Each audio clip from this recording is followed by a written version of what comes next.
සම්මා සම්බුදු සරණයි සදහැවතුනි. යමෙකුට හැකිනම් වරද දැක නැවත එසේ නොවන ලෙස ආයති සංවරෙහි පිහිටන්නට ඒ තැනැත්තාට තමන්ගේ අඩුපාඩු සකසාගෙන අරහත්වය දක්වාම මේ උතුම් ධර්ම මාර්ගයේ ඉදිරියටම ගමන් කළ හැකි බවයි සම්බුද්ධ දේශනාව. සදහැවතුනි, ඔබ මේ ශ්‍රවණය කිරීමට බලාපොරොත්තු වන ධර්ම දේශනාවත් ඔබ තුල උපන් අකුසලයන් දුරු කරගෙන නූපන් කුසල ධර්මයන් උපදවාගෙන සසර ගමන ජය ගන්නට ඔබට කුසලානිසංසයක්ම වේවා. එසේනම් ඔබ අප කෙරෙහි අනුකම්පාවෙන් බෞද්ධ රූප වාහිනියේ මේ පැයට નિયમિત දායකත්ව ධර්මදේශනාව සිදු කිරීම සඳහා බෞද්ධ රූප වාහිනී මැදිරියට වැඩම කළ කුරුණෑගල දිසාවේ ප්‍රධාන සංඝනායක විනයාචාර්ය පූජ්‍යපාද කුරුණෑගල ධම්මානන්ද නායක ස්වාමින් වහන්සේ අපි ප්‍රථමයෙන් සාදුනාදදී නමස්කාර පූරක පිළිගනිමු. සාදු සාදු සාදු. මෙම ධර්මදේශනාව සඳහා සදැහැති දායකත්වය ලබා දෙනවා මාග්‍රට් සමරවීර මහත්මියගේ 78 වන ජන්මදිනය නිමිත්තෙන් එතුමියගේ පුතණුවන් වන ඕස්ට්‍රේලියාවේ පදිංචි විශේෂඥ වෛද්‍ය අරුණ ශාන්ත කුමාර අබේරත්න මහතා. සමන්ත චක්කවාලේසු අත්‍රා ගච්ඡන්තු දේවතා සද්ධම්මං මුනි රාජස් සුනන්තු සග්ග මොක්ඛදං ධම්මස්සවන කාලෝ අයං භදන්තා ධම්මස්සවන කාලෝ අයං භදන්තා ධම්මස්සවන කාලෝ අයං භදන්තා. නමෝ තස්ස භගවතෝ අරහතෝ සම්මා සම්බුද්දස්ස නමෝ තස්ස භගවතෝ අරහතෝ සම්මා සම්බුද්දස්ස නමෝ තස්ස භගවතෝ අරහතෝ සම්මා සම්බුද්දස්ස කිංචාපි සෝකම්මං කරෝති පාපකං කායේන වාචා උදචේතසාවා අභබ්බෝ සෝතස්ස පටිච්ඡාදාය අභබ්බතා දිඨ පදස්ස උත්තා ඉදම්පි සංඝේ රතනම් පනීතං ඒතේන සච්චේන සුවත්ති හෝතු. සද්ධා සම්පන්න ගුණ සම්පන්න වාසනාවන්ත පින්නතුනි, අද මේ උතුම් ධර්ම දානමය පින්කමේ දායකත්වයේ දරන්නේ ඕස්ට්‍රේලියාවේ පදිංචි විශේෂඥ වෛද්‍ය අරුණ ශාන්ත කුමාර අබේරත්න පින්වන්ත මහත්මයා විසින් මාග්‍රට් සමරවීර පින්වන්ත මෑණියන්ගේ 78 වන ජන්මදිනය සිහිපත් කරගෙන ආශිර්වාද කිරීමේ අරමුණින් පින්නතුනි, අපිට බුදුරජාණන් වහන්සේගේ සද්ධර්මය ශ්‍රවණය කරන්නට ලැබීම අපේ ජීවිතයට ලැබෙන විශාල භාග්‍යයක්. ඒ භාග්‍ය විශාල භාග්‍යයක්. ඒ කියන්නේ හැම කාලෙකම ධර්මයේ ඇහෙන්නේ නැහැ. මේ කුසල අකුසල් දෙක ගැන හැම කාලෙකම අපිට ඇහෙන්නේ නැහැ. නිවන ගැන හැම කාලෙකම අපිට ඇහෙන්නේ නැහැ. ඒ වගේම බුද්ධ ධම්ම සංඝ කියන වචන අපිට හැම කාලෙකම ඇහෙන්නේ නැහැ. අනාථපිණ්ඩික මහසිටුතුමා කලින් භාග්‍යතුන් වහන්සේගේ ශාසනය තුල මාර්ගඵල අවබෝධ කරගන්න කලින් රජගහ නුවරට එන්නේ ඇත්තටම වෙළඳාම පිණිස. සිටුතුමා රජගහ නුවර සිටුතුමාගේ නිවසට එනවා. ඒ රජගහ නුවර සිටුතුමාගේ නිවසට ආපු දවසේ ඒ සිටු නිවස විශාල පින්කමකට සූදානම් වෙනවා. මණ්ඩප හදනවා, ඒ වගේම දානමාන සකස් කරන්නට ලිප් බඳිනවා, ඊළඟට දර හොයනවා, කැවිලි පෙවිලි සකස් කරන්න සූදානම් වෙනවා, බුද්ධ ආසන පනවනවා, සංඝයාට ආසන පනවනවා. මහ සිටුතුමා හිතුවා මොකක් හරි උත්සවයක් වෙන්න ඇති කියලා. ඉතින් අනාථපිණ්ඩික මහ සිටුතුමා රජගහනුවර සිටුතුමාගෙන් අහනවා, සිටුතුමනි මේ සෝදානම් වෙන්නේ ලකලෑස්ති වෙන්නේ කුමක් පිණිසද? ඔබේ නිවසේ ආවාහ විවාහ උත්සවයක්ද? නෑ කිව්වා. එහෙමනම් හෙට සේනා සහිත බිම්බිසාර මහරජතුමා භෝජන සංග්‍රහයකට එනවද? ඒත් නෑ කිව්වා. කිව්වා තුන් ලෝකාග්‍ර භාග්‍යවතුන් වහන්සේ බුදුරජාණන් වහන්සේ වඩිනවා හෙට මේ ගෙදර දානෙට මහා සංගරුවන පිරිවරාගෙන. අපි මේ බුදුපාමොක් මහා සංගරුවනට දන් දෙන්නයි මේ ලේස්ති වෙන්නේ කිව්වා. ඒ කාලේ මිනිස්සුන්ගේ සිරිතක් තිබ්බා.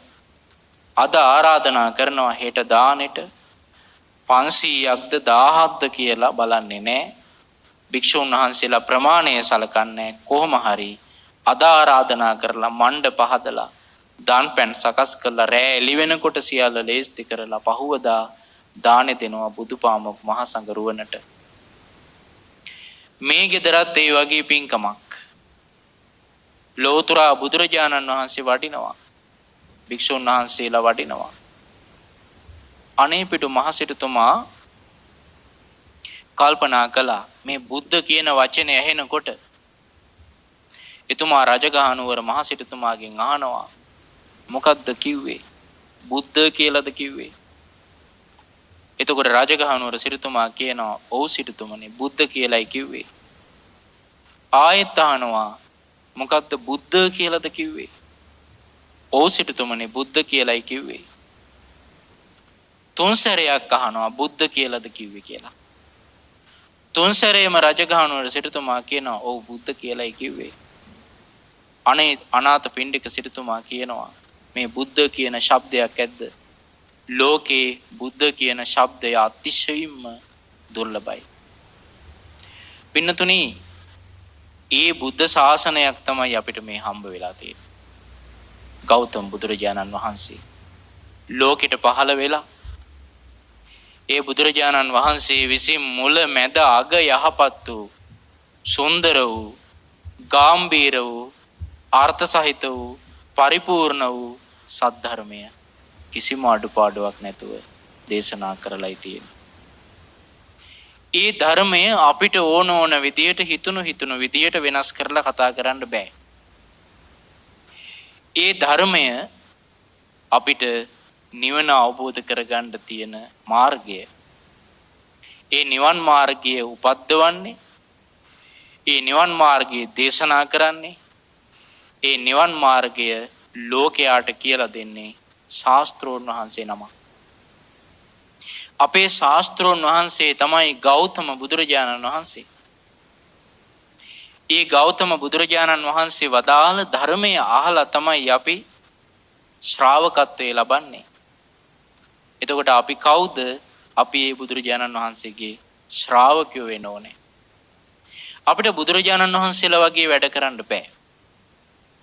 භාග්‍යතුන් වහන්සේලා කියන්නේ එක්ක සාරාසංකේය කල්පලක්ෂයක්, එක්ක අටාසංකේය කල්පලක්ෂයක්, එක්ක 16සංකේය කල්පලක්ෂයක් බුදු කෙනෙක් වීමට අවශ්‍ය කරන පාරමී ධර්මයන් පූර්ණණය කරලා ඒ පාරමී ධර්මයන් මුදුන්පත් වූ පසු ඒ බුදුරජාණන් වහන්සේලා ඒ මහ බෝසතාණන් වහන්සේලා සුදුසු කාලය තුල ලෝතුරා බුද්ධ රාජ්‍යයටපත් වෙනවා.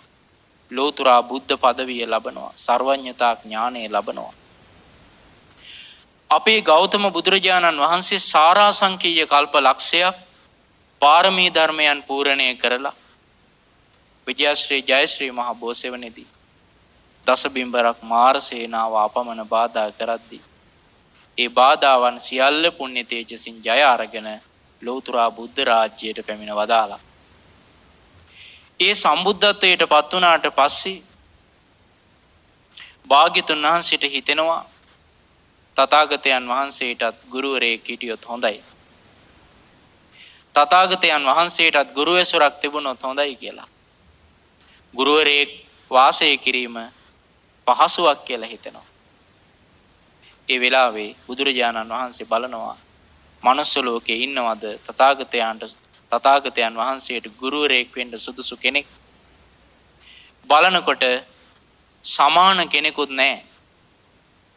සර්වඥතා ඥාණයටපත් වුණු බුදුරජාණන් වහන්සේලාට සමාන වෙන්නේ තවත් බුදුරජාණන් වහන්සේ නමක් විතරමයි. තථාගතයන් වහන්සේට සමාන කෙනෙකුත් නැහැ. දිව්‍ය ලෝකේ බලනවා ඒත් නැහැ. බ්‍රහ්ම ලෝකේ බලනවා ඒත් නැහැ. අන්තිමට භාග්‍යතුන් වහන්සේ විසින් සාරාංශකයේ කල්පලක්ෂයක් ඇසිස් මස්ලේ දන් දීලා පාරමී ධර්මයන් පූර්ණේ කරලා අවබෝධ කොට වදාළ යම් ධර්මයක් ඇද්ද?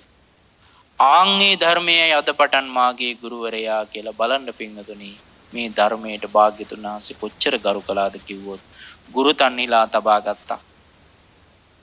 ආන්ගේ බුදුරජාණන් වහන්සේ විසින් තමන් වහන්සේගේ ගුරු තන්හිලා තබාගත් ධර්මයට තමන් නිසි ගරුත්වය ලබා දීලා තියෙනවා.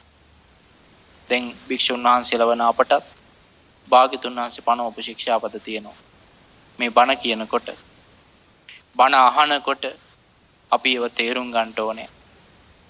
දැන් මෙතන ධර්මාසන පනවල ඒ ධර්මයට ගරුසරු දක්වන්නට සියල්ල සෝදානම් කරලා තියෙනවා. මේ පින්නතුල්ලා සද්ධර්මයේ ශ්‍රවණය කරනවා.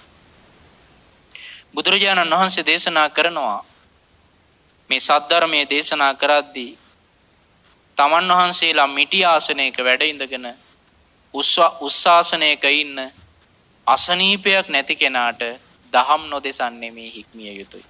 බලන්න එතකොට කියන්නේ ගිලනෙකුට ගිලන් වෙච්ච කෙනෙකුට ආබාධයක් තියෙන කෙනෙකුට පුටුවක වාඩි වෙලා බණපදයක් අහන්න පුළුවන් ආබාධය නිසා. ඊළඟට භාග්‍යතුන් වහන්සේ දේශනා කරනවා තමන් වාඩි වෙලා ඉන්නකොට නිදාගෙන ඉන්න ලෙඩක් නැති කෙනාට දහම් නොදෙසන්නේ මේ හික්මිය යුතුයි. අසනීපයක් නැතුව වැතිරිලා ඉන්න කෙනෙක් ඉන්නවා නම් එයා නැගිටලා වාඩි වෙලා ගරු කරන්න ඕනේ. බලන්න අසනීපයක් නැතුව වැතිරිලා ඉන්න කෙනෙකුට වාඩි වෙලා දහම් දෙසන්ට එපා කියනවා. ඊළඟට බුදුරජාණන් වහන්සේ දේශනා කරනවා ආයුධ අතින් දරාගෙන ඉන්න සැරයටි අතින් දරාගෙන ඉන්න අසනීපයක් නැති කෙනාට දහම් නොදෙසන්නේ මේ හික්මිය යුතුයි. ඊළඟට පාවහන් දමාගෙන ඉන්න අසනීපයක් නැති කෙනාට දහම් නොදෙසන්නේ මේ හික්මිය යුතුයි. ඊළඟට සපත්තු දාගෙන ඉන්න අසනීපයක් නැති කෙනාට දහම් නොදෙසන්නේ මේ හික්මිය යුතුයි. බලන්න මේ ධර්මයේ කොච්චර වටිනවද? එහෙමනම් පින්වතුනි සද්ධර්මයේ ශ්‍රවණය කරද්දී Tamanට ගිලන්භාවයක් තියෙනවා නම් පාවහම් පාවිච්චි කළාට ප්‍රශ්නයක් නැහැ. පාවහම් පළඳින්න අවශ්‍ය කරන රෝගයක් තියෙනවා නම් ඒක වැරැද්දක් නැහැ. නමුත් ගිලන්භාවයක් නැති කෙනෙක් පාවහම් ගලවලා සද්ධර්මයට ගරු කරන්න ඕනේ. ඒක තමයි මෙතන බුදුරජාණන් වහන්සේ භික්ෂුන් වහන්සේලාට පනවන කාරණාව. තව ඔය වගේ බුදුරජාණන් වහන්සේ පනවපු මේ සද්ධර්මයට ගරු කිරීම ගැන භාග්‍යතුන් වහන්සේ වදාළ කරුණු තියෙනවා. ඒවා අපි හොඳට සිහියෙන් තේරුම් ගන්න ඕනේ. මතක තබා ගන්නට ධර්මයට ගරු කරන කෙනාට තමයි ධර්මයේ පිහිටන්නේ. හොඳ දෙයක් අහනකොට ඒ හොඳ දෙයට කැමති නම් ඒ හොඳ දේ හිතට ගන්නවා නම් ඒ හොඳ දෙයට ප්‍රිය කරන කෙනා ඒ හොඳ දෙයට ගරු කරනවා. ඒ හොඳ දෙයට ගරු කරන කෙනා තමයි ඒ හොඳ දේ ඊටමත් ගෞරවයෙන් පිළි අරගන්නේ. පින්නතුනි මහා ප්‍රජාපති ගෞතමිය 500ක් කුමාරිකාවන් සමග විශාලා මහනුවරට ඇවිත් බුදුරජාණන් වහන්සේගෙන් ඉල්ලපු දෙයක් තිබ්බා. ඒ තමයි භාග්‍යතුන් වහන්සේගේ ශාසනයේ පැවිද්ද. කාන්තාවන්ට එතකොට පැවිද්ද අනුදැන වදාලේ නැහැ. පස්සේ බුදුරජාණන් වහන්සේ ගරු ධර්ම 8ක් පිළි අර ගන්නවා නම් ඒකමයි පැවිද්ද උපසම්පදාව කියලා භාග්‍යතුන් වහන්සේ දේශනා කරද්දී මහා ප්‍රජාපති ගෞතමිය ඒ ගරු ධර්ම 8 ඉස්මුතුනින් පිළි අර ගන්නවා. ලස්සනට ජීවත් වෙන්න කැමති කෙනෙකුට හිසේ පළඳින්න මල් මාලයක් ලැබෙනකොට ඒ මල් මාලේ සතුටින් බාර අරගෙන පළඳිනවා වගේ ඒ ගරු ධර්මාට මම ඊටාම සතුටින් බාර ගන්නවා කියලා දොහොත් මුදුන් තබා ඒ ගරු ධර්මාට පිළි අර ගන්නවා. බලන්න පින්වතුනි, ඒ වගේ සද්ධාවන්ත ශ්‍රාවිකාවන්ට කොයිතරම් දුෂ්කර දෙයක් වුණත් නිවන පිණිස පවතින ප්‍රතිපදාවට එය ගැනෙනවා නම් බලන්න පිංගතුනි සද්ධාවෙන්මයි ඒක දරාගන්නේ. ඒ නිසා බුදුරජාණන් වහන්සේ මහා කරුණාවෙන් දේශනා කරන මේ ධර්මය අපි තේරුම් ගන්න ඕනේ. මේ ධර්මය ගැඹුරුයි. හැබැයි මේ ධර්මයේ අර්ථ සහිතයි. හැබැයි මේ ධර්මයේ බොහොම සුන්දරයි. මුලදී බුදුරජාණන් වහන්සේට හිතෙනවා සම්බුද්ධත්වයට පත් වුණු අලුත් මේ සද්ධර්මයේ ගැඹුරුයි. මේ සද්ධර්මය ලෝකයාට වැටහෙන එකක් නෑ කියලා. මේ වගේ ගැඹුරු දේවල් මේ වගේ ගැඹුරු සද්ධර්මය මේ කාමයන්ගෙන් අන්ධ වෙලා ඉන්න ලෝකයාට නොවැටහෙවි කියලා භාග්‍යතුන් වහන්සේගේ හිතට අදහසක් එනවා. ඒ වෙලාවේ බලන්න ආරාධනාවක් ලැබෙනවා මහා බ්‍රහ්මයාගෙන්. මහා බ්‍රහ්මයා භාග්‍යතුන් වහන්සේගේ අදහස දකිනවා. භාග්‍යතුන් වහන්සේගේ හිත දකිනවා. දැකලා එකෙනෙහිම ඒ මොහොතේම බඹලොවින් චුත වෙලා භාග්‍යතුන් වහන්සේ ඉදිරියේ පහළ වෙනවා. භාග්‍යතුන් වහන්සේ ඉදිරියේ පහළ වෙලා ඒ මහා බ්‍රහ්මයා බුදුරජාණන් වහන්සේට වන්දනා කරලා ආරාධනා කරනවා. සුගතයන් වහන්සේ දහම් දේශන සේක්වා. භාග්‍යතුන් වහන්සේ දහම් දේශන සේක්වා.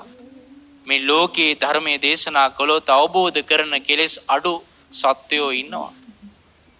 ඊ අයට මේ ධර්මය අහන්න ලැබුණොත් ඒ අය මේ ධර්මයේ වටහා ගන්නවා. අවබෝධ කරනවා.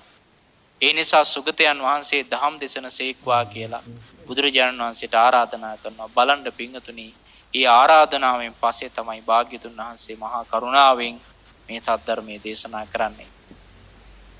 අපි මහන්සි ගන්න ඕනේ හැමතිස්සෙම මේ බුදුරජාණන් වහන්සේගේ ධර්මයේ තේරුම් ගන්නට. බුදුරජාණන් වහන්සේ ළඟට ඒ කාලේ ආවේ බහුතරයක් පරම්පරාවෙන් බෞද්ධ වෙච්ච අය නෙවෙයි. අපි දන්නවා දැන් බොහෝමයක් ඉන්නේ මව්පියන් බෞද්ධ නිසා බෞද්ධ වෙච්ච අය. එකත් වාසනාවක් තමයි.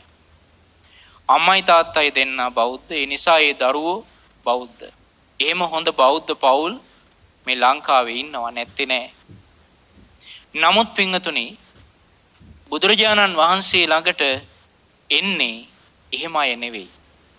පින්වන්ත අය, නුවණැති අය. දැන් බලන්න බරණැස ඉසිපතන මිගදායේදී ඉස්සරලාම යස කුමාරයා එනවා.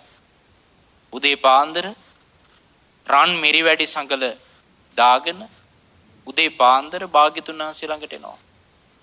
භාග්‍යතුන් වහන්සේ දන්නවා මේ තරුණයා බොහොම පින්වන්ත කෙනෙක් කියලා. බුදුරජාණන් වහන්සේ ළඟට ආවට පස්සේ බුදුරජාණන් වහන්සේ මේ තරුණයාට අනුපිළිවෙල කතාව දේශනා කරනවා. භාග්‍යතුන් වහන්සේලාගේ තියෙන අනුපිළිවෙල දේශනාවක්. ඒ දේශනාව ආරම්භ වෙන්නේ දානේ ආනිසංස දේශනා කළා. දන් දීමේ ආනිසංස දාන කතා. දන් දීමේ ආනිසංස බුදුරජාණන් වහන්සේ දේශනා කරනවා. ඊළඟට ඒක අහනකොට හිත නිවෙනවා. ඊළඟට සීල කතා. සිල් ආරක්ෂා කිරීමේ සිල් රැකීමේ ආනිසංස දුෂ්චරිත අතහැරලා සුචරිතය පුරුදු කරමින් සීලය තුල පිහිටලා ගුණධර්ම පුරුදු කිරීමේ ආනිසංස බුදුරජාණන් වහන්සේ දේශනා කරනවා. සීල කතා කියනවා. ඊළඟට දන් දීලා සිල් රැකලා ගුණධර්ම දියුණු කරලා යන්නේ සුගතියට. ආන්නේ සුගතිය ගැන සුගති සැප ගැන භාග්‍යතුන් වහන්සේ දේශනා කරනවා. සග්ග කතා. සුගතිය ගැන දේශනා කරනවා. ඊළඟට බුදුරජාණන් වහන්සේ දේශනා කරනවා මේ කාමයන්ගේ තියෙන ආදීනව. බලන්න දානානිසංස දේශනා කරලා සීලේ ආනිසංස දේශනා කරලා සුගතිය ගැන දේශනා කරලා කාමයන්ගේ ආදීනව දේශනා කරනවා. ඊළඟට කාමයන්ගේ තියෙන පහත් ස්වභාවය දේශනා කරනවා. කාමයන් නිසා නිරේ වැටෙන්න සිද්ධ වෙනවා. പ്രേත ලෝකවල යන්න සිද්ධ වෙනවා. ඒ වගේම තිරිසන් අපායවල වල දුක් විඳින්න සිද්ධ වෙනවා. මේ කාමයන්ගේ තියෙන ආදීනව දේශනා කරනවා. කාමයන්ගේ තියෙන ලාමක බව දේශනා කරනවා. ඊළඟට ඒ කාමයන් අතහැරීමේ ආනිසංස දේශනා කරනවා. මේ අනුපිළිවෙල දේශනාව පින්නතුනි හැම කෙනෙකුටම සාර්ථක වෙන්නේ. මේ අනුපිළිවෙල දේශනාව බුදුරජාණන් වහන්සේලා පමණයි ශ්‍රාවකයන්ට ඊටම සාර්ථකව දේශනා කරන්නේ. අපි දේශනා කළා කියලා පළක් නැහැ. තථාගතයන් වහන්සේ මේ අනුපිළිවෙල කතාව දේශනා කරද්දී ඒ ශ්‍රවණය කරන උදවියගේ සිතේ පංච නීවරණ ධර්මයන් යටපත් වෙනවා. පංච නීවරණ ධර්මයන් යටපත් වෙනකොට භාග්‍යතුන් වහන්සේලා දන්නවා දැන් සුදුසුයි චතුරාර්ය සත්‍ය දේශනාවට කියලා. ලස්සන උපමාවක් කියනවා. කිලුටු වෙච්ච වස්ත්‍රයක් පිරිසිදු ජලයෙන් හොඳට ඒ කිලුටු ඉවත් වෙලා ඒ ලප පැල්ලම් ආදී සියල්ල ඉවත් වෙලා දීප්තිමත් වනසේ සේදුවට පස්සේ ඒ වස්ත්‍රයට සායම් පෙව්වොත් ඒ වස්ත්‍රය බබලනවා වගේ අර යටපත් වෙච්ච පංච නීවරණයන් සහිත ඒ කෙනාට බුදුරජාණන් වහන්සේ තථාගතයන් වහන්සේලාගේ සාමුක්ඛංශික දේශනාව සිද්ධ කරනවා. පින්නතුනි තථාගතයන් වහන්සේලාගේ සාමුක්ඛංශික දේශනාව මොකද්ද? චතුරාර්ය සත්‍ය දේශනාව. දුක්ඛ නිරෝධ දුක්ඛ සමුදය නිරෝධ මාර්ග කියන මේ ආර්ය සත්‍ය හතර දේශනා කරනවා. ඒ ආර්ය සත්‍ය හතර දේශනා කරද්දී බුදුරජාණන් වහන්සේ ඒ අයගේ සිතින් සිත දකිමින් ඒ හැකියාව හැම කෙනෙකුටම නැහැ. භාග්‍යතුන් වහන්සේ දන්නවා මේ කෙනාට ආශ්‍රව ප්‍රහාණය කරන්න නම් මෙන්න මේ ආකාරයට චතුරාර්ය සත්‍ය දේශනා කරන්න ඕනේ. බුදුරජාණන් වහන්සේලා ඒ සද්ධර්මයේ ශ්‍රවණය කරන උදවියගේ සිතින් සිත දකිමින් චතුරාර්ය සත්‍ය දේශනාව කරනවා. ඒ දේශනාව සමහර විට පැයක් වෙන්න පුළුවන්, දෙකක් වෙන්න පුළුවන්, මුළු රාත්‍රියක් වෙන්න පුළුවන්. ඒ දේශනාව ශ්‍රවණය කරද්දී ඒ අය මාර්ගඵල අවබෝධ කරනවා. භාග්‍යතුන් වහන්සේගේ ශ්‍රාවකයෝ බවට පත් වෙනවා. ඇතැම් අය මහරහත් භාවයට පත් වෙලා තියෙනවා. ඇතැම් අය අනාගාමී භාවයට පත් වෙලා තියෙනවා. මේ යස කුමාරයා සෝවාන් ඵලයට පත් වෙනවා. යස කුමාරයාගේ තාත්තා පුතාව හොයාගෙන එනකොට බුදුරජාණන් වහන්සේ අදිෂ්ඨාන කරනවා තාත්තට පුතාව දකින්න ලැබෙන්න එපා කියලා. තාත්තා පුතාව දැක්කොත් තාත්තට අවබෝධ කිරීමේ අවස්ථාව අහිමි වෙන්න පුළුවන්. ඒ නිසා බුදුරජාණන් වහන්සේ තාත්තට දේශනා කරන චතුරාර්ය සත්‍ය දේශනාව එතන ඉඳගෙන ශ්‍රවණය කරන යස කුමාරයා සෝවාන් ඵලයටපත් වෙලා හිටි තාත්තට කරපු දේශනාව ශ්‍රවණය කළා අරහත් ඵලයටපත් වෙනවා. බලන්න රහතන් වහන්සේ නමක් බවටපත් වෙනවා. තාත්තා සෝවාන් ඵලයටපත් වෙනවා. අන්න එහෙම තමයි මේ ශාසනයේ ඉස්සරලාම උපාසක මහත්තයෙක් බිහි වුණේ. එතකොට බලන්න මහරහතන් වහන්සේ නමක් බවට පත් වෙනවා පුතා. පස්සේ මේ ශාසනය පැවිදි වෙනවා. යස රහතන් වහන්සේ. යාළුවෝ 54 දිනක් ඇවිත් පැවිදි වෙනවා. බරණැස ඉසිපතන මෙගදායේදී මහා සංඝරෝණ බිහි වෙනවා රහතන් වහන්සේලා 69. තථාගතයන් වහන්සේත් සමග ලෝකෙට රහතන් වහන්සේලා 61 නමක් වෙනවා.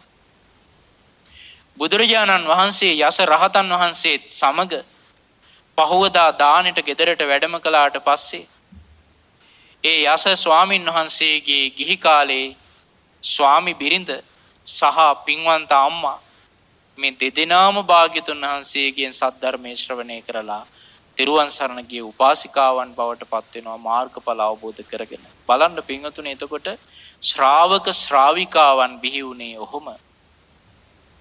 අන්නේ ශ්‍රාවක ශ්‍රාවිකාවන් මේ ශාසනය තුල බිහි වෙන්න පින්වතුනි මේ ශාසනය බැබලෙන්න ගත්තා.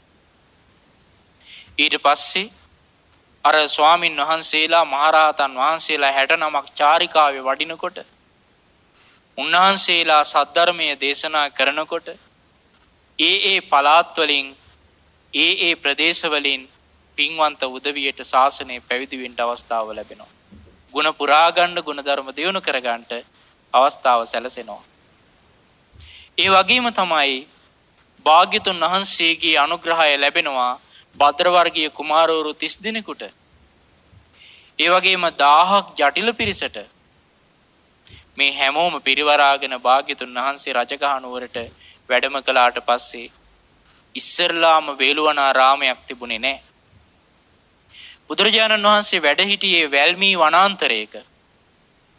වැල්මේ පිරුණු වනාන්තරයක තමයි භාග්‍යතුන් වහන්සේ රජගහ නුවරට වැඩියට පස්සේ වැඩ හිටියේ පළවෙනි දවසේ. බිම්බිසාර මහරජතුමා ඇතුළු 1,20,000ක් පිරිසට ආරංචි වෙනවා භාග්‍යතුන් වහන්සේ වැඩම කළා කියලා. පින්නතුනි මහරජතුමා ප්‍රමුඛ 12 නහුතයක් බ්‍රාහ්මණ ගෘහපතිවරු තථාගත බුදුරජාණන් වහන්සේ ප්‍රමුඛ මහා සංඝරුවන දැක බලා ගන්නට යන්නේ. 12 නහුතයක් කියන්නේ 1,20,000ක් පිරිස. ඒ 1,20,000ටම බුදුරජාණන් වහන්සේ අර අනුපිළිවෙල කතාව දේශනා කරලා චතුරාර්ය සත්‍ය දේශනාව කරද්දී එතන හිටපු ලක්ෂයක් පිරිස සෝවාන් ඵලයටපත් වෙනවා. 20,000ක් තෙරුවන් සරණ ගිය උපාසක පිරිස බවට පත් වෙනවා. පින්නතුනේ මෙහෙමයි මේ ශාසනයේ බැබළුනේ. අන්න එතකොට අපි තේරුම් ගන්න ඕන එහෙනම් මේ ශාසනයේ උපාසක උපාසිකාවන් බිහි වුණේ කොහොමද කියලා. එක අවස්ථාවක බුදුරජාණන් වහන්සේ ළඟට එන ජීවක වෙද මහත්තයා බුදුරජාණන් වහන්සේගෙන් අහනවා ස්වාමීනි භාග්‍යවතුන් වහන්සේ මේ උපාසක කියලා කියනවා. කාටද උපාසක කියලා කියන්නේ? දැන් මේ කාලේ වයසට ගිය අම්මා කෙනෙක් මිය ගියාම උපාසිකා මාතාව කියලා දානවා බෝඩ් එකට. වයසට ගිය තාත්තා කෙනෙක් මිය ගියාම උපාසක මහතා කියලා දානවා බෝඩ් එකට. හැබැයි තරුණ කෙනෙක් මිය ගියාට පස්සේ තරුණ මහතාට කියලා දානවා. නමුත් පින්වතුනි වයසට ගියේ පමණින් උපාසක කෙනෙක් වෙන්නේ නැහැ. තරුණ වෙච්ච පමණින් උපාසක කෙනෙක් වෙන්නේ නැහැ. මේ උපාසක කියන ධූරය, මේ උපාසක කියන නම හරි වටින එකක් පින්වතුනි. ඒක අපි තේරුම් ගන්න ඕනේ. බුදුරජාණන් වහන්සේ දේශනා කරනවා ජීවක යම් කෙනෙක් තථාගතයන් වහන්සේව සරණ ගියා නම්, තථාගත ශ්‍රී සත් ධර්මයේ සරණ ගියා නම්, තථාගතයන් වහන්සේගේ ශාසනය තුල ගුණ පුරන ආර්ය මහා සංඝරත්නයේ සරණ ගියා නම් ආන්නේ කෙනා තමයි කියනවා උපාසක කියලා කියන්නේ. එතකොට මේ ශාසනය තුල භාග්‍යතුන් වහන්සේව සරණ ගියා නම්, සද්ධර්මයේ සරණ ගියා නම්, ආර්ය මහා සංඝරත්නයේ සරණ ගියා නම් අන්නේ කෙනා තමයි උපාසක කියන්නේ. එතකොට කෙනෙකුට හිතෙන්න පුළුවන් මේක හරි ලේසියිනේ. බුදුරජාණන් වහන්සේව සරණ යන එක ඊ හැටි දෙයක් නෙවෙයිනේ. සද්ධර්මයේ සරණ යන එක ඊ හැටි දෙයක් නෙවෙයිනේ. ආර්ය මහා සංඝරත්නයේ සරණ යන එක ඊ හැටි දෙයක් නෙවෙයිනේ. මේක හරිම ලේසියිනේ. මතක තියාගන්න. බුදුරජාණන් වහන්සේව සරණ යන්නට අත්හරින්න ඕන දේවල් තියෙනවා. ධර්මයේ සරණ යන්නට නම් අත්හරින්න ඕන දේවල් තියෙනවා. සංඝරත්නයේ සරණ යන්නට නම් අත්හරින්න ඕන දේවල් තියෙනවා. සමහර ඇත්තෝ භාග්‍යතුන් වහන්සේ ළඟට එන්නේ කර්මඵල විශ්වාසයක් නැතිව. ඒ අය පිළිගන්නේ නැහැ පින් කළොත් සැප විපාක ලැබෙනවා, පව් කළොත් දුක් විපාක ලැබෙනවා කියලා. ඒ කාලේ තිබුණා පින්නතුනි නියත මිත්‍යා දෘෂ්ටිය. නියත මිත්‍යා දෘෂ්ටිය තියෙන කෙනා දන් දීමේ ඵල විපාක පිළිගන්නේ නැහැ. නත්ති දින්නම් කියනවා. දන් දුන්න කියලා ඒකේ ඵලයක් ප්‍රයෝජනයක් නැහැ කියලා තමයි විශ්වාස කරන්නේ. ඊළඟට ඔය පුද පූජා වන්දනාමාන කළා කියලා පළක් නැහැ කියලා තමයි කියන්නේ. මහා පරිමාණයේ පුද පූජා ලොකු වන්දනාමාන කිරීම පින්කම් ආදී පළක් නැහැ කියනවා. ඒකත් මිත්‍යා දෘෂ්ටිය. ඊළඟට සේවා කටයුතු වල අනුන්ට අපෝපකාර කිරීම ආදී ඵල විපාක නැහැ කියනවා. ඊළඟට මෙලොවක් පරලොවක් නැහැ කියනවා. ඊළඟට මවට සත්කාර කිරීම, පියාට සත්කාර කිරීම ඵල රහිතයි කියනවා. බලන්න මේ කරුණ. මේවා තමයි මිත්‍යා දෘෂ්ටිය කියලා කියන්නේ. නත්ති දින්නං නත්ති ඉට්ටං නත්ති හුතං නත්ති සුකට දුක්ඛටානං කම්මානං පලං විපාකෝ. සැප දුක් ගෙනෙන කර්මයන්ගේ ඵල විපාක නැත. මිත්‍යා දෘෂ්ටිය. නත්ති අයං ලෝකෝ මෙලොවක් නැත. නත්ති පරලෝකෝ පරලොවක් නැත. ඊළඟට නත්ති සත්තා ඕපපාතිකා කියනවා. ඕපපාතිකව උපදින සත්‍යෝ නැත. එහෙම ගත්තොත් පින්වතුනි ඒ කෙනා දිව්‍ය ලෝක පිළිගන්නේ නැහැ. නිරේ පිළිගන්නේ නැහැ. പ്രേත ලෝක පිළිගන්නේ නැහැ. බලන්න ඕපපාතිකව උපදින තැන් නැත කියන දෘෂ්ටියට එනවා. ඊළඟට මෙලව පරලොව දෙක තමන් වහන්සේලාගේ නුවණින් විශිෂ්ට ඥාණයෙන් අවබෝධ කරගෙන ලෝකයාට දේශනා කරන ශ්‍රමණ බ්‍රාහ්මණයන් නැත. ඒකත් මිත්‍යා දෘෂ්ටිය. ඒ මිත්‍යා දෘෂ්ටිය කොයිතරම් ප්‍රබලද කිව්වොත් චතුරාර්ය සත්‍ය පරෝපදේශ රහිතව අවබෝධ කළ භාග්‍යතුන් වහන්සේගේ සර්වඥතා ඥානය පිළි නොගන්න තරම් ඒ දෘෂ්ටිය බලවත් වෙනවා. මෙලොව පරලොව දෙකේ යහපත තමන් වහන්සේලාගේ නුවණින් අවබෝධ කරගෙන එය දේශනා කරන ශ්‍රමණ බ්‍රාහ්මණයන් ලොව නැත කියලා ගත්තොත් ඒක නා බුදුරජාණන් වහන්සේලාව පිළිගන්නේත් නැහැ. සම්බුද්ධත්වයේ පිළිගන්නේත් නැහැ. බලන්න භාග්‍යතුන් වහන්සේලාගේ හැකියාව. භාග්‍යතුන් වහන්සේ ළඟට කෙනෙක් එනවා සද්ධර්මය අහන්න. ඒ කෙනා සද්ධර්මය අහලා ওই දෘෂ්ටි සියල්ලම බැහැර කරනවා. ඒ දෘෂ්ටි සියල්ලම බැහැර කරලා අවසානයේදී භාග්‍යතුන් වහන්සේවත් මෙයත් ආර්ය මහා සංඝරත්නයත් සරණ යන්නේ පින්වතුනි අප්‍රමාණ ගෞරවයෙන් යුක්තව. ඒ වගේ අවස්ථා මේ ශාසනයේ ඕනෑ තරම්. සමහර අවස්ථාවන් වලදී භාග්‍යතුන් වහන්සේ ළඟට එනකොට බුදුරජාණන් වහන්සේටම ආක්‍රෝෂ පරිභව කරමින් තමයි එන්නේ. එක බ්‍රාහ්මණ කෙනෙක් හිටියා ආක්‍රෝෂ භාරද්වාජ. ඇත්තටම එයා හැමතිස්සෙම ක්‍රෝධයෙන් කටයුතු කරන නිසා තමයි එහෙම නමක් තිබුණේ. මොකටද බුදුරජාණන් වහන්සේ ළඟට එන්නේ? හොඳම යාළුවෙක් හිටියා භාරද්වාජ කියලා. මේ භාරද්වාජ කියන බ්‍රාහ්මණතුමා භාග්‍යතුන් වහන්සේගෙන් සද්ධර්මයේ ශ්‍රවණය කරලා ශාසනය පැවිදි වුණා. පැවිදි වුණාට පස්සේ මේ ආක්‍රෝෂ භාරද්වාජ බ්‍රාහ්මණතුමාට පුදුම තරහක්. තමන්ගේ යාළුවව මහාන කරගත්තා කියලා. මං හොඳ වයින් දෙකක් ගිහිල්ලා ශ්‍රමණ ගෞතමයන්ට කියන්නම්කෝ කියලා ගියේ. ගිහිල්ලා බුදුරජාණන් වහන්සේට භාග්‍යතුන් වහන්සේ ඉදිරියේ බැනගෙන ගියා. භාග්‍යතුන් වහන්සේ දන්නවා මේ බැනගෙන යන බ්‍රාහ්මණතුමාගේ තියෙන නුවණ. භාග්‍යතුන් වහන්සේ දන්නවා තමන් වහන්සේට බණින දෝෂාරෝපණය මේ කරන මේ බ්‍රාහ්මණතුමා කොච්චර පින්වන්තද, කොච්චර ඥානවන්තද, කොච්චර ප්‍රඥාවන්තද. බුදුරජාණන් වහන්සේ ඒ කෙනාගේ ඒ හැකියාවයි බලන්නේ, බණින වචන ටික නෙවෙයි. බැනලා ඉවර වුණාට පස්සේ බුදුරජාණන් වහන්සේ අහනවා බ්‍රාහ්මණතුමනි ඔබේ ගෙදරට ඥාතීන් හිතවතුන් එනවා නේද? එනවා කිව්වා. ඔබේ නිවසට ඥාතීන් හිතවතුන් එනකොට සංග්‍රහ කරන්න සූදානම් කරගෙන ඉන්නව නේද? සංග්‍රහ කරන්න සූදානම් කරන් ඉන්නවා. බැරි වෙලාවත් ඔබේ නිවසට ඒ එනවා කිව්ව ඇත්තෝ ආවේ නැත්තම් ඒ සංග්‍රහ කරන්න සූදානම් කරගෙන ඉන්න දේවල් කවුද බාරගන්නේ? එතකොට කියනවා ස්වාමීනි ඉතින් ඒ අය ආවේ නැත්තම් අපිම තමයි ඒව භුක්ති විඳින්නේ බාරගන්නේ. බුදුරජාණන් වහන්සේ දේශනා කරනවා දැන් ඔබ මට මෙච්චර වෙලාවක් නොයෙකුත් වචන කියලා දෝෂාරෝපණය කළා. ඒ කිසිම දෙයක් බාර ගන්න හැබැයි මම නම් සුදුස්සෙක් නෙවෙයි. ඒ හැම එකක්ම ආයේ ආපහු ඔබටම තමයි බාර ගන්න සිද්ධ වෙන්නේ. මම ඒවා බාර ගන්න සුදුස්සෙක් නෙවෙයි. බලන්න පින්වතුනි, තරහ තියෙන කෙනෙකුට තරහ තියෙන කෙනෙක් බැන්නොත්, තරහ තියෙන කෙනෙකුට තරහ තියෙන කෙනෙක් නිନ୍ଦා අපහාස කළොත් ඒ කෙනා පෙරලා අනිත් කෙනාට නිନ୍ଦා අපහාස කරනවා. තරහ තියෙන කෙනෙක් තරහ තියෙන කෙනෙකුට බැන්නොත් ඒ බැනුම් අහගෙන ඉන්න කෙනා පෙරලා අනිත් කෙනාට බනිනවා. හැබැයි භාග්‍යතුන් වහන්සේ විතරාගී.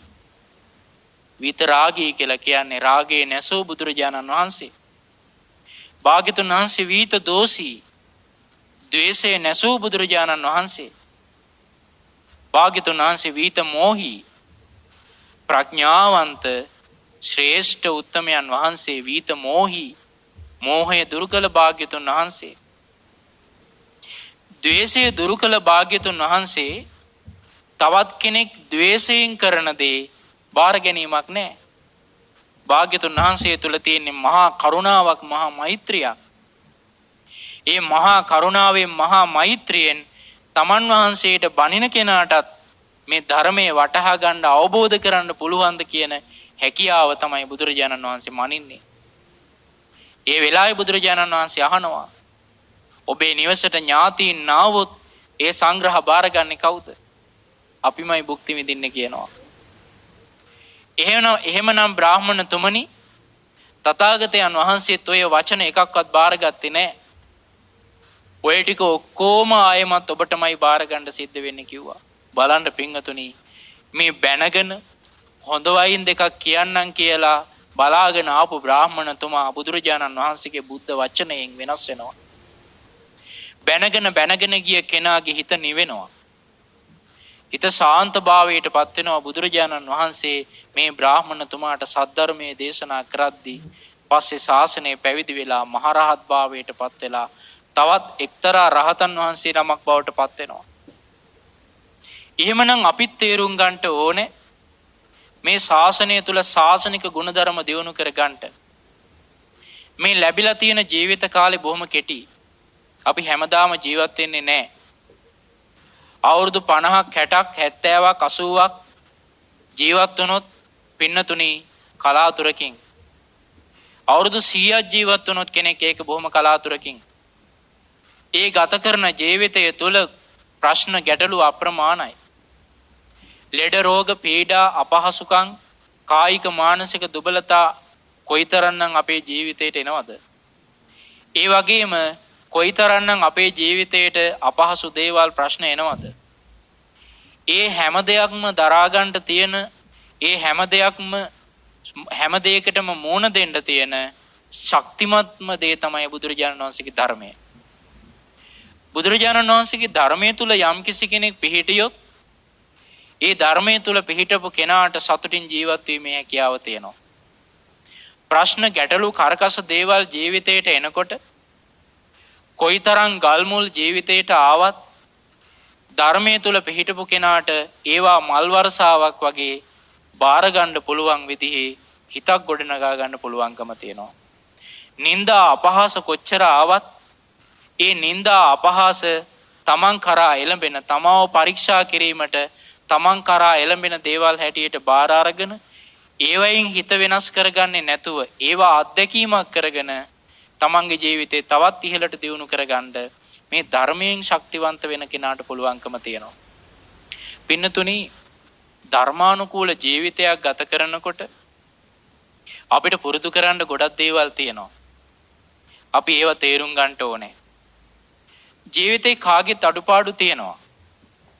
හැබැයි අඩුපාඩු හඳුනාගන්නේ නැතුව අඩුපාඩු අත්තරින් නැතුව දුර්වලකම් අත්තරින්නේ නැතුව ගුණධර්ම වැඩෙන්නේ නැහැ පින්වතුනි.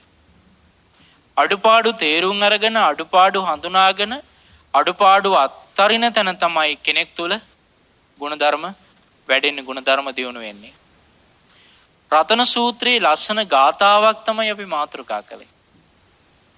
ඒ ගාථාවෙන් අර්ථවත් වෙන දේ අපේ ජීවිතයට අපි ලං කරගත්තොත් අපේ ජීවිතේ සාර්ථක කරගෙන අපි බලාපොරොත්තු වෙන නිවන අවබෝධ කර ගැනීමේ දක්ෂතාවය අපිටම ඇති කරගන්න පුළුවන්. බලන්න බුදුරජාණන් වහන්සේ දේශනා කරනවා කිංචාපි සෝකම්මං කරෝති පාපකං කායේන වාචා උදචේතසාවා අබබ්බෝ සෝතස්ස පටිච්චාදාය අබබ්බතාදිට්ඨ පදස්ස උත්තම්. දවසකට දෙතුන් සැරේ රතන සූත්‍රය කියන අය ඉන්නවා. දිනපතාම රතන සූත්‍රය සජ්ජායනා කරනවා. දැන් මේ වගේ වෛරස් කාලයක රතන සූත්‍රය සජ්ජායනා කරනවා. ඒ වගේම නොඑක් රෝග ආබාධයන්ට ආශිර්වාදයේ පිණිස රතන සූත්‍රය සජ්ජායනා කරනවා. ඒකේ වැරැද්දක් නැහැ. හැබැයි රතන සූත්‍රයේ සජ්ජායනා කරද්දී අර්ථයත් අපි දැනගත්තොත් අන්න එතකොට අපිට මේ දේශනාවේ වටිනාකම කොච්චරද කියලා තේරුම් ගන්න පුළුවන්. දැන් බලන්න මේ ලස්සන ගාථාවක් මේක. මේ වගේ ගාථා ගොඩක් සූත්‍ර දේශනාවේ තියෙනවා. භාග්‍යතුන් වහන්සේ ගැන, ධර්මයේ ගැන, ශ්‍රාවක සංඝරත්නය ගැන බුදුරජාණන් වහන්සේ මනාකොට විග්‍රහ කරනවා. මෙතන කියන්නේ කිංචාපි සෝ කම්මං කරෝති පාපකං. කායේන වාචා උදචේතසාවා. අපි හැමතිස්සෙම පින්වතුනි එක්කෝ වචනය මෙහෙයවලා කුසල අකුසල් පුරුදු කරනවා. එක්කෝ කය මෙහෙයවලා කුසල අකුසල් පුරුදු කරනවා. එහෙම නැත්නම් සිත මෙහෙවනවා. දැන් මෙතන කියනවා කායේන වාචා උදචේතසාවා. කායෙන් වෙන්න පුළුවන්, වචනෙන් වෙන්න පුළුවන්, මනසින් වෙන්න පුළුවන්. වරදක් සිද්ධ වුණොත් අබබ්බෝ සෝතස්ස පටිච්චාදාය. භාග්‍යතුන් වහන්සේගේ ශ්‍රාවකයාගේ ස්වභාවය මොකද්ද? කයින් හෝ වචනෙන් හෝ සිතින් හෝ අකුසලයේහිලා ගැනෙන යම් වරදක් සිද්ධ වුණොත් අබබ්බෝ සෝතස්ස පටිච්චාදාය. පටිච්චාදාය කියන්නේ ඒක සංගවා ගැනීම.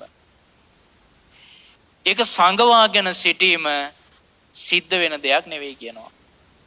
බලන්න පිංගතුනේ, එතකොට භාග්‍යතුන් වහන්සේගේ ශ්‍රාවකයා කයින් හෝ වචනෙන් හෝ සිතින් හෝ යම් වරදක් සිද්ධ වුණොත් ඒ වරද සංගවා ගන්නේ නැහැ. සංගවා ගන්නවා කියන එක සිද්ධ වෙන දෙයක් නෙවෙයි.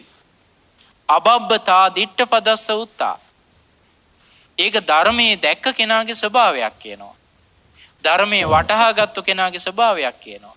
එහෙනම් පින්වතුනි, මේ බුදුරජාණන් වහන්සේගේ ශාසනය තුළ යම් කිසි කෙනෙක් මේ ධර්ම මාර්ගයට පිවිසලා මේ ධර්ම මාර්ගය තුළ හික්මෙනවා නම්, ඒ ධර්මයේ දන්නවා නම්, ඒ ධර්මයේ දන්න කෙනා වරදක් අත්හැරියට පස්සේ නැවත වරදක් වුණොත් ඒ වරද අත්හැරලා ආයමත් සංවර වීම පිණිස වරද හෙළි කරනවා.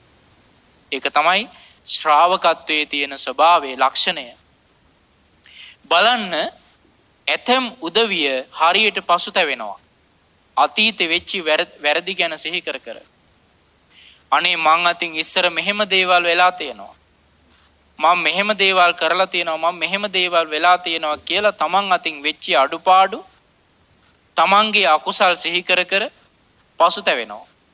නමුත් පින්වතුනි, අපි තේරුම් ගන්න ඕනේ, අපි දක්ෂ වෙන්න ඕනේ තමන්ගේ අඩුපාඩුවක් අත්හැරලා සංවර වෙන්න. දේශනාවේ තියෙනවා මෙහෙම. අපිට පසුතැවෙන්න කිසිම දෙයක් නැහැ.